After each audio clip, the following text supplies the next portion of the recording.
Chào các bạn, hôm nay mình làm mình sửa cái sợi dây này.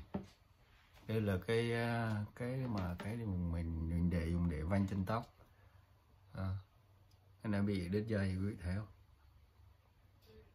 Lý do mà đứt là do mình để trong cái ngăn kéo. Xong rồi cái sợi dây nó bị cụp lại, cho nên lâu ngày nó đứt như vậy.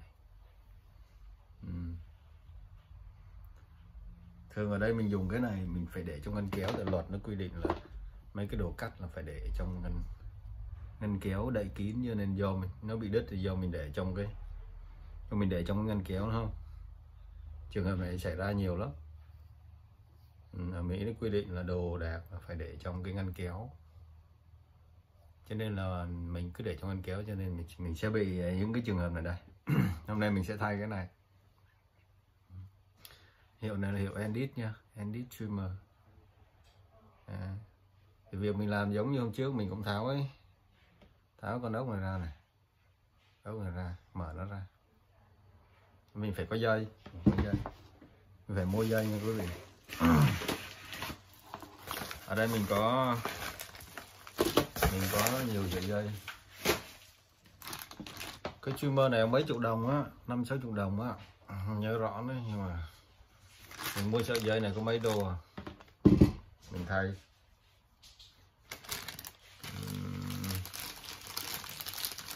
đó, anh thấy không? And this replacement cord. Cái dây này nó dành cho cái tông đơn này nha.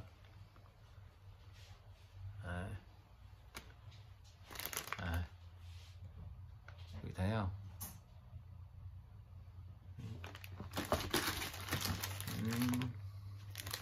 Chụp hình nó cái gậy, rồi.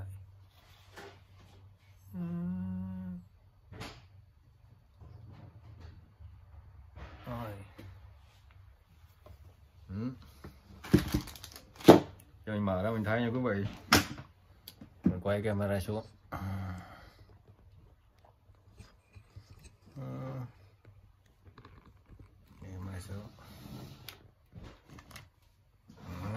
Thấy không? Thấy rõ chưa? Ok.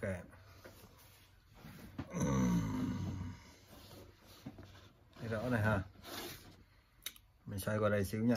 Mình lười edit lắm, cho nên mình làm mình sẽ post lên luôn đi. Không thời gian edit sửa. Ok, nhờ đồ nghề này, hôm trước mình có đồ nghề như vậy. Mình mở ra ha.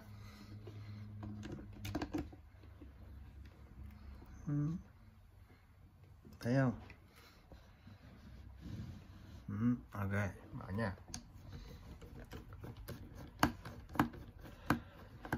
Ở đây trường hợp này nó xảy ra thường xuyên lắm. Đây mình học cách sửa, mình học cách thay nha, đỡ phải tốn tiền. Đấy, một cái ha. Ok.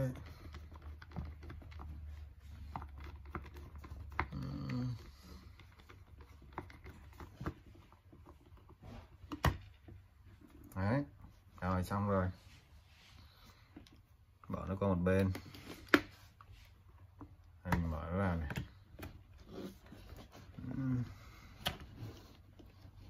Khi mình mở ra thì nó đấy, như vậy đây.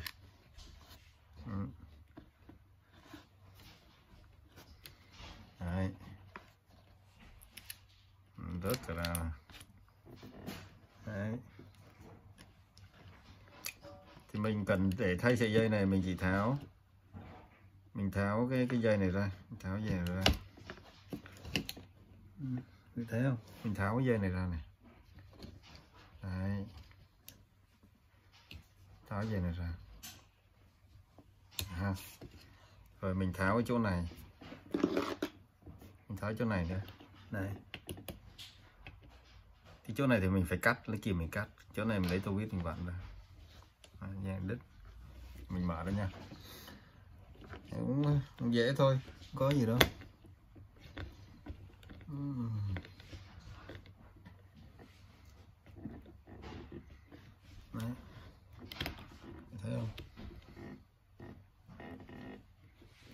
ai không thấy la làng lên nha. Ok, đây để nó qua đây. Đấy, 3 con ốc nhá. Rồi cái này loạn quạng là có chừng gãy nè, cái này nè, phải cẩn thận nè, gãy là thêm việc rồi. Lẽ ra mình phải đeo bao tay mà nãy mình quên, thôi khỏi đeo bao tay luôn.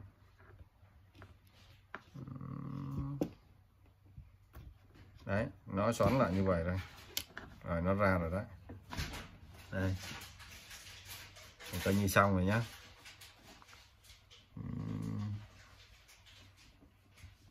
Cái dây này thì cứ vứt thẳng vào thùng rác, nhưng mà trước khi vào thùng rác thì giữ lại phần này nè.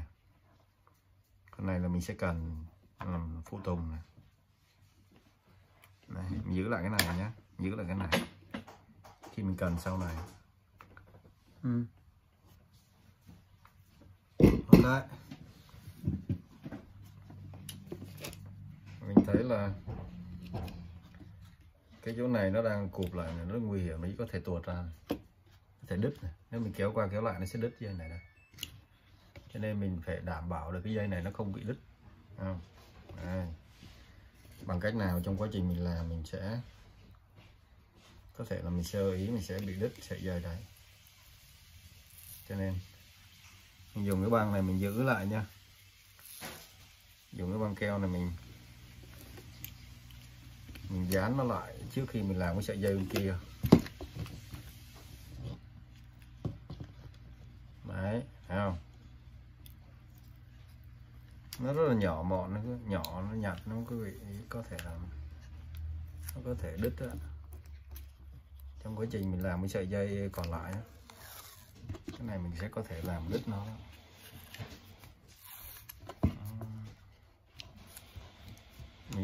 Mình dán, mình cố định nó lại để cho nó khỏi đứt cái sợi dây, đứt cái chỗ này. Mình có kéo mình lấy làm sợi đỡ cứ kìm mình cắt được. Ok, và như sau đó. Bây giờ mình muốn làm gì mình làm, mình không sợ nó di chuyển đó, nó sẽ làm đứt cái này. Cái này là toi việc nó mất công lắm. Mình có thể để ngược nó lại cũng được, ngược lại.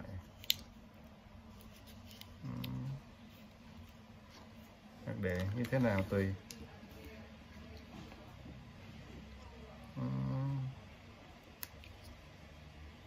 Giữ nó lại,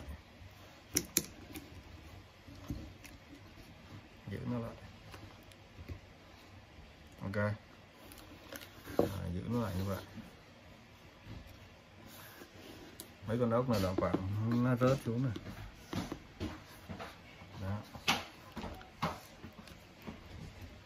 Nếu không thấy mình dán thêm cho nó một khúc nữa cho nó chắc ăn.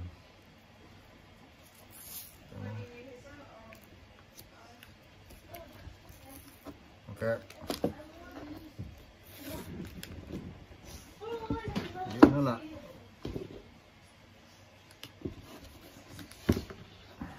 Đúng như vậy. Ok. Đó. Rồi xong rồi. Coi như là sợi dây đỏ ok ha. Giờ đến sợi dây đen. Sợi dây đen này. Đây. Sợi dây đen này hơi rắc rối này, thấy không? Cả cục ở đây này. Thì mình phải cắt cái đầu này, tước cái đầu ra một xíu, tước nó ra. Coi đầu mình có tước được không? Số này khoảng 20 đến 22, không biết cắt được không. Thì mình tước nhé. Mình tước ở đây.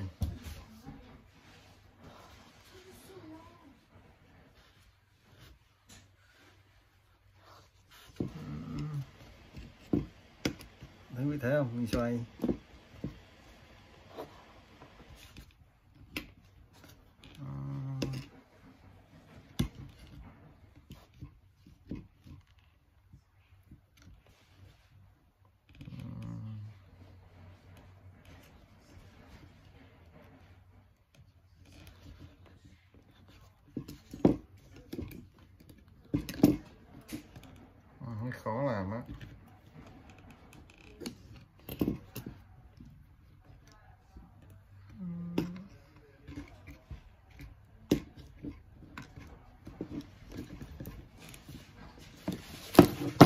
là nó hơi, giờ nếu cái kìm mình cặp chặt quá nó sẽ đứt đó. Mình sẽ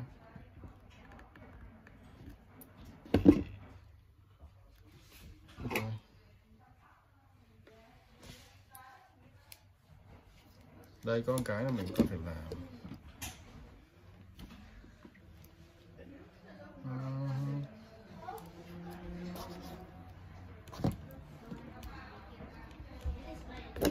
Đấy, ra rồi đấy, nè, thấy không? Đấy, cái đầu ra là đấy nhá. Rồi, xoắn cái đầu này theo chiều cái đồng hồ à.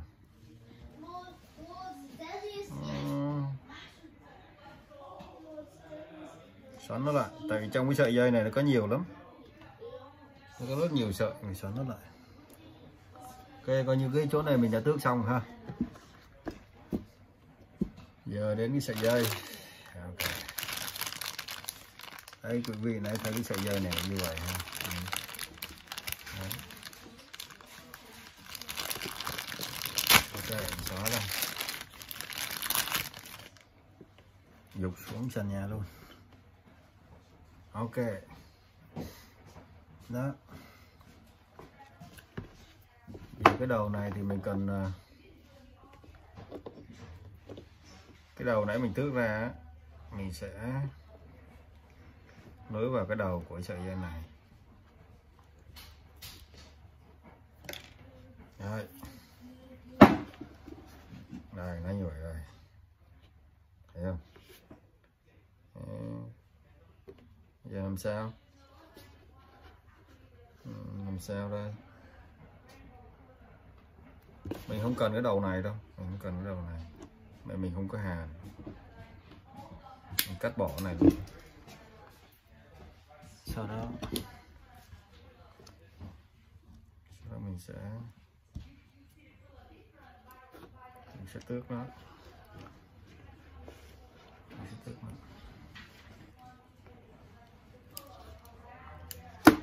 Sẽ tước nó.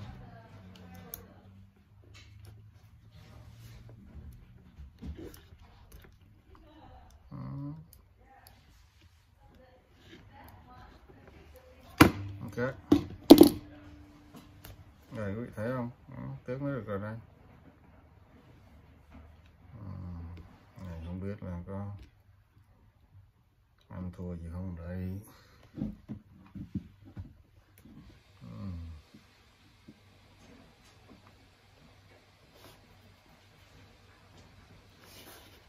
Biết nó có quất không đây, mình cắt cha cái đầu đi rồi.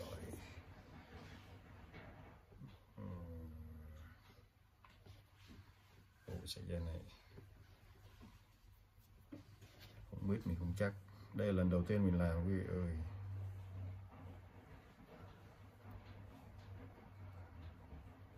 Bây giờ mình không nghĩ là cái này nó work, cái này fail rồi, mình sẽ từ từ mình sửa lại cái này sau, mình sẽ đổi sợi dây khác nha.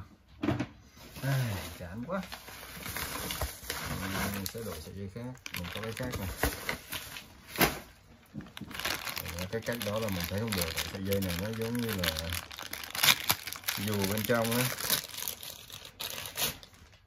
Sợi dây kia cho mình sửa lại sau. Đây, sợi dây này nó xoắn vào đây.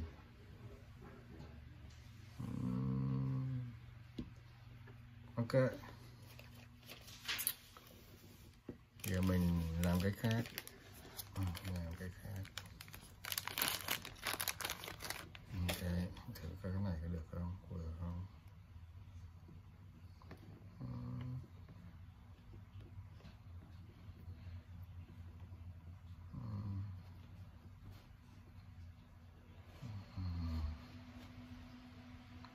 Cái này mình mua có vẻ nó hơi cứng.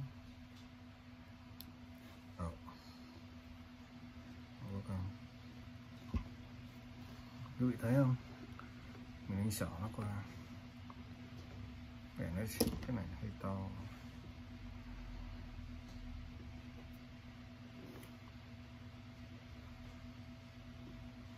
Hơi to. Thử khác coi. Này Trung Quốc.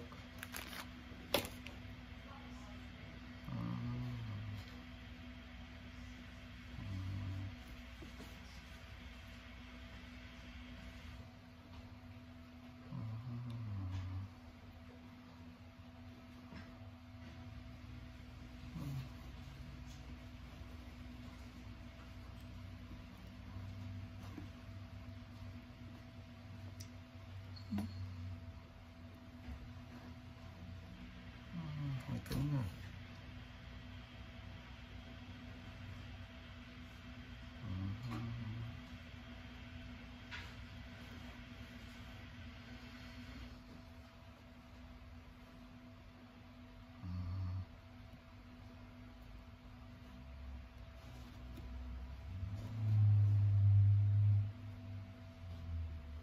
Này không được, này sợi dây to quá. Bây giờ mình làm sao?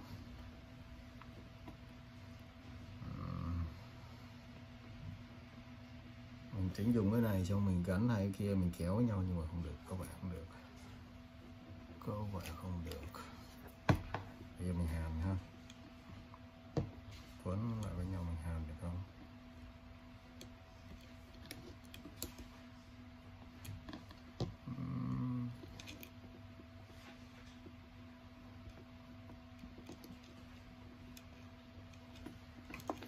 Quấn lại với nhau mình hàn được không?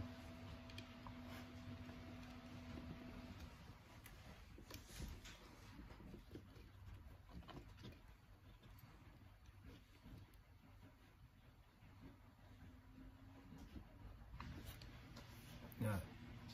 Giờ mình thử hàn nhá. Không, nó work không đây. Mình thử hàn.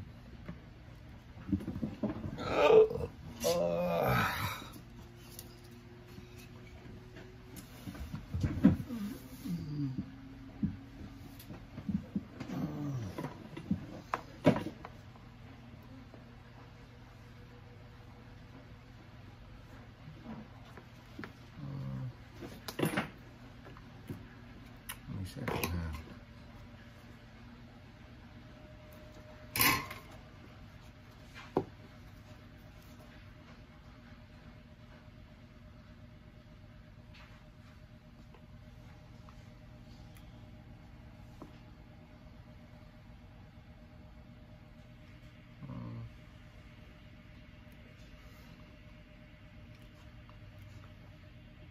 Lâu quá rồi không cầm cái mũi hàn này.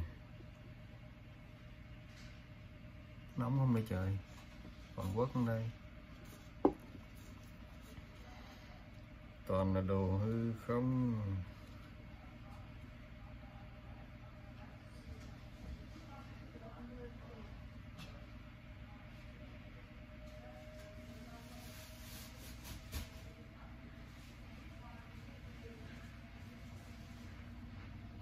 Lắm hơi lâu quá.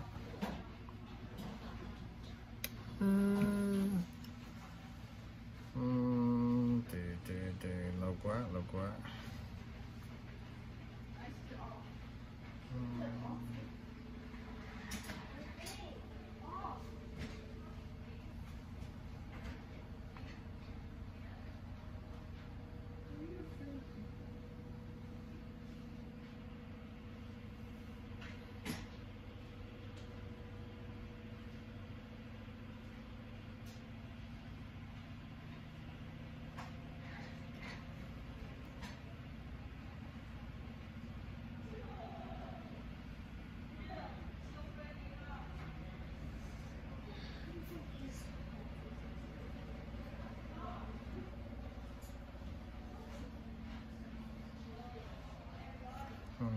Không nóng, nóng lâu quá.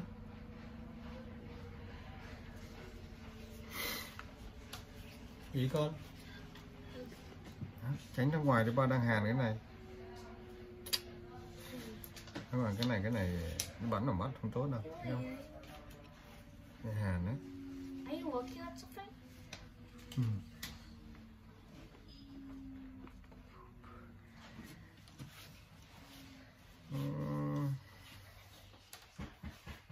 know what K is poop? It means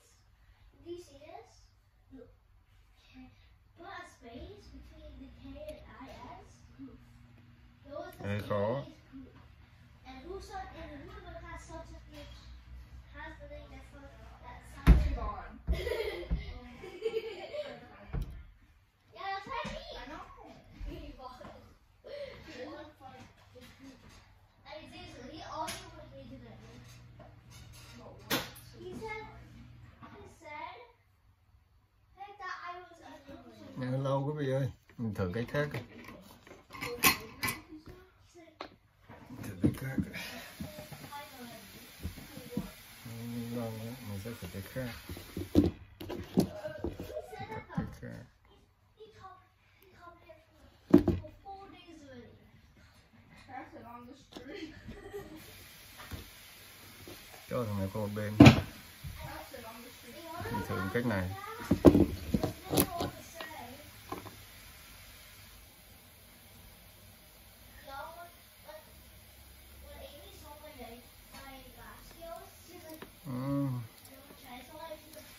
Mình cố gắng lần đầu tiên sửa.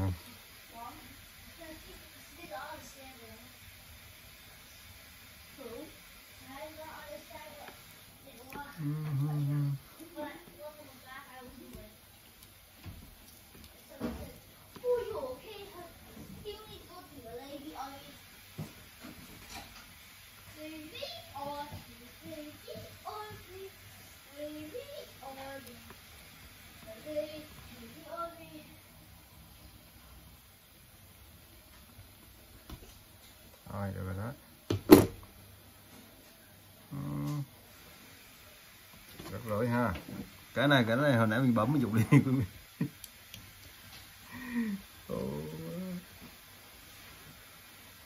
Không dễ ăn đâu. Nhưng mình xoắn chúng nó lại với nhau. Xoắn chúng nó lại với nhau.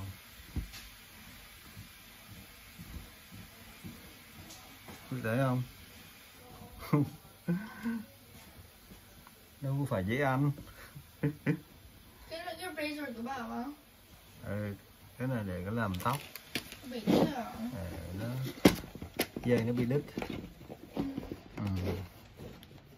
Dây này bị đứt cho ba sửa nó.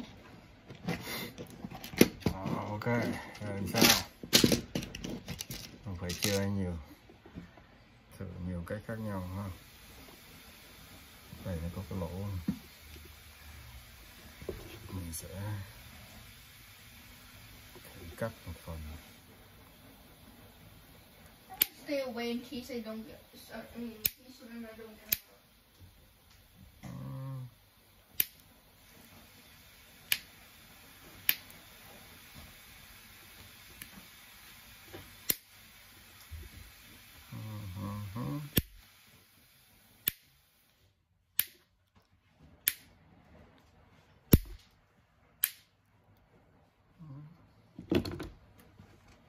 Có cái lỗ ha, thấy cái lỗ không? Mình sẽ nhét nó vô ha, nhét nó vô đây, đây. Mình sẽ nhét nó vô cái đầu này vô đây.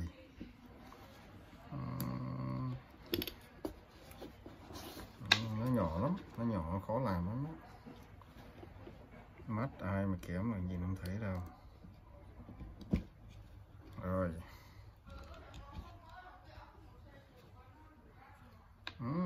Được đấy. Mình sẽ xỏ cái đầu nó vô đây, giống như xỏ kim vậy đó.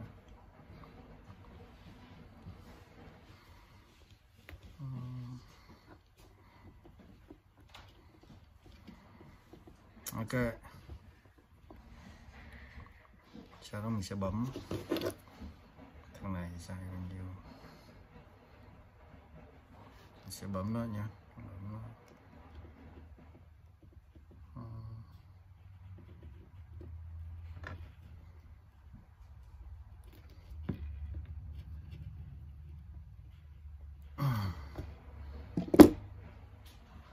Cứng rồi đấy.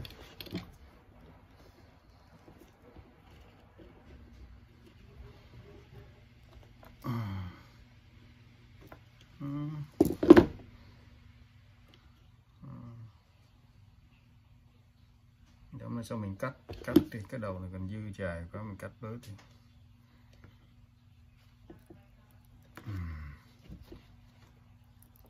ồ cứng quá, biết mình cắt nổi không đây nữa.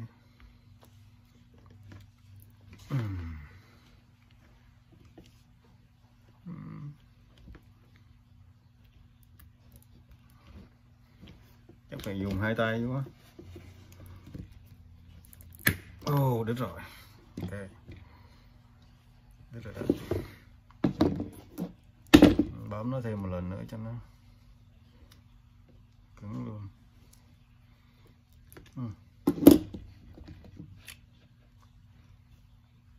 22, 18 đây.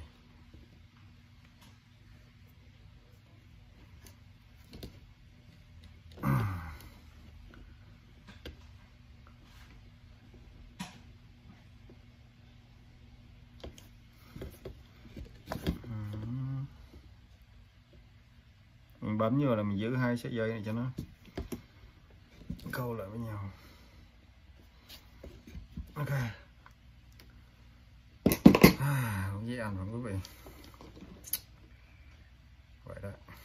Rồi, cái này mình cho nó vô đây.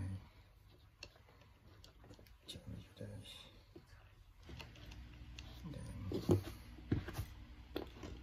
Cái móc của nó.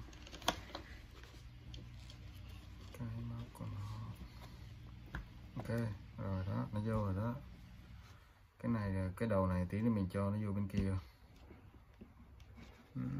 Không biết điện ăn không đây, có ăn điện không đây, hay là vứt đi vãi việc ra.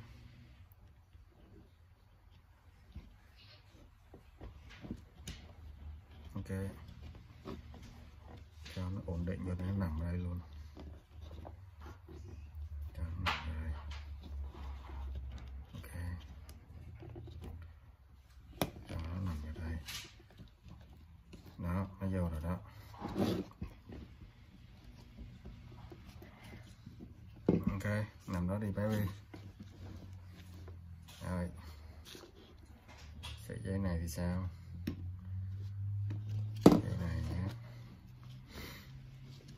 Thì mình phải cho nó xuống dưới rồi.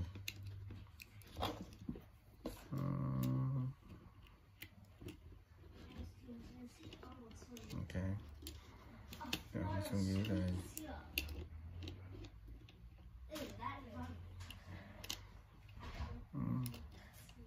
Đó. Còn con ốc của mình thì nó phải chui vào chỗ đó.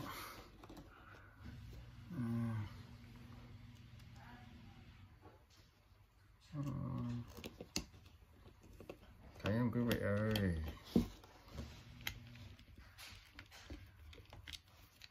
Đó.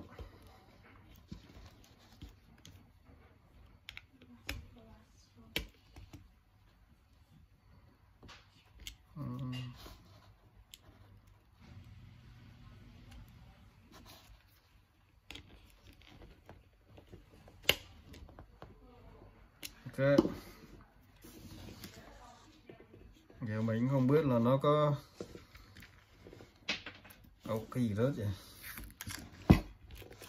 Mình cũng không biết là nó có cái bấm hồi nãy nó có ăn hay không. Đó, chỗ đó mình phải, giờ mình gỡ ra.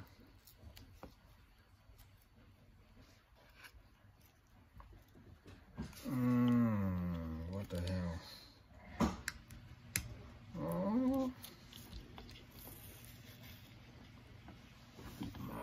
Hồi nãy mình giữ nó, giờ nó vô mình giữ lại, giờ mình tháo ra.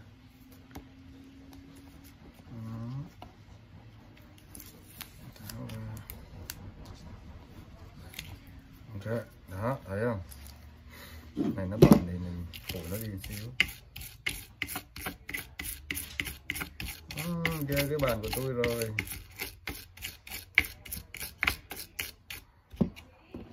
Ok, ghê cái bàn của tôi rồi.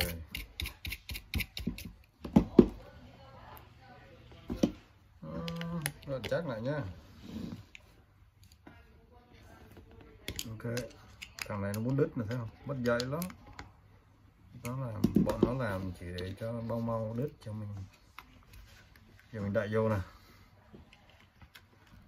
mình bỏ tiền mình mua thôi chứ không có làm được gì hết.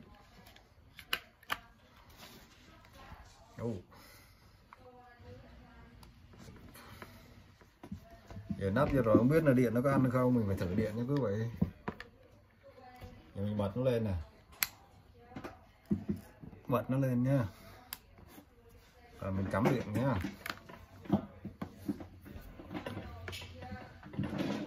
Hy vọng là nó work. Thì mình cắm điện, nếu nó kêu thì nó lên nhá. Ôi sao nhiều ổ điện quá vậy.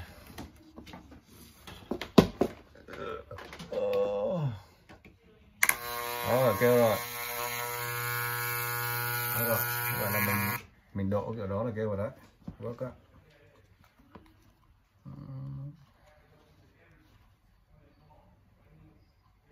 Thấy cái này hơi lệch này, mình phải chỉnh cái răng ngọn một xíu này.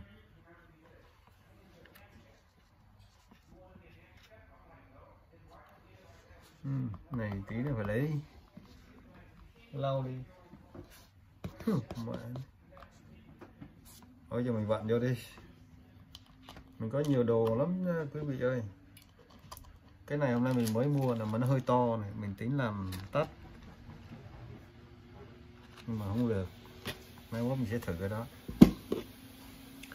Giờ mình cứ vặn cho thôi là xong rồi, coi như mình thấy dây xong rồi. Mình thấy dây xong rồi.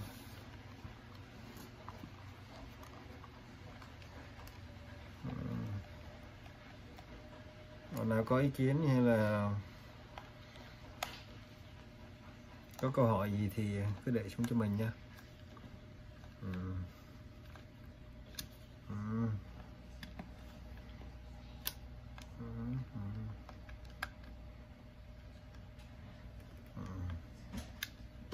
Này nó khỏe lắm nha quý vị, mình chơi thứ hàng này không á. Cái này nãy thấy nó lỏng, mình vặn ốc này cho xíu cho nó cứng này.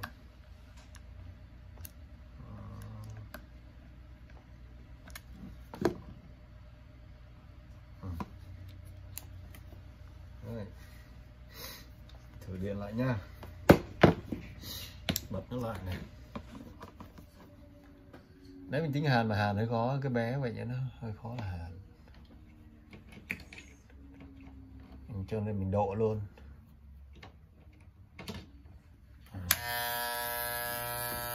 Quý vị thấy nó lên không?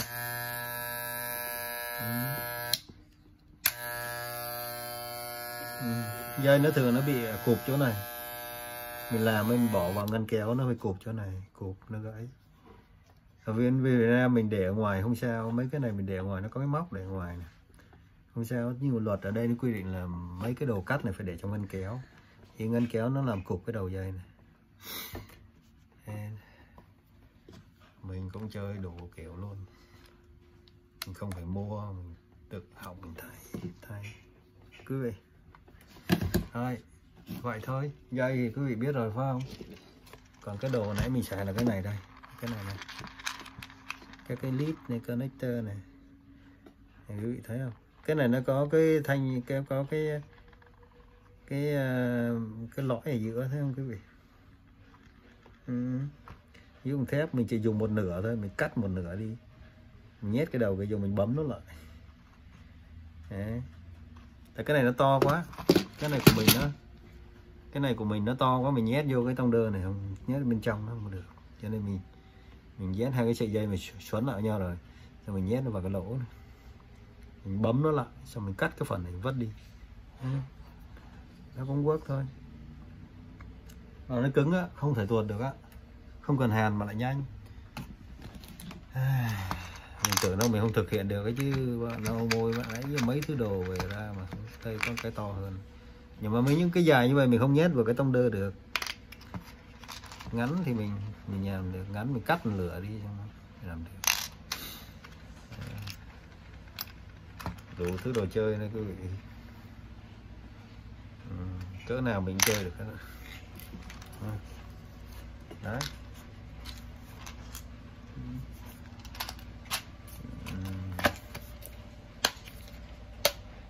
Mai mốt mình thử bằng cái khác. Cái này là cách mới, cái này mới mình mới chơi đấy, mới thử đó.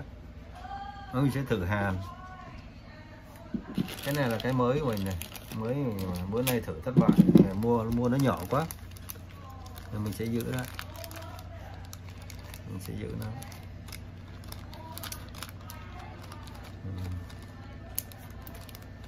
Cái này nhá, cái này thì nó đi chung với cái máy này, chung với cái máy này, đây là hít, máy là thổi hơi. Hôm nay mình không xài được cái này, mình thí nghiệm. Đấy.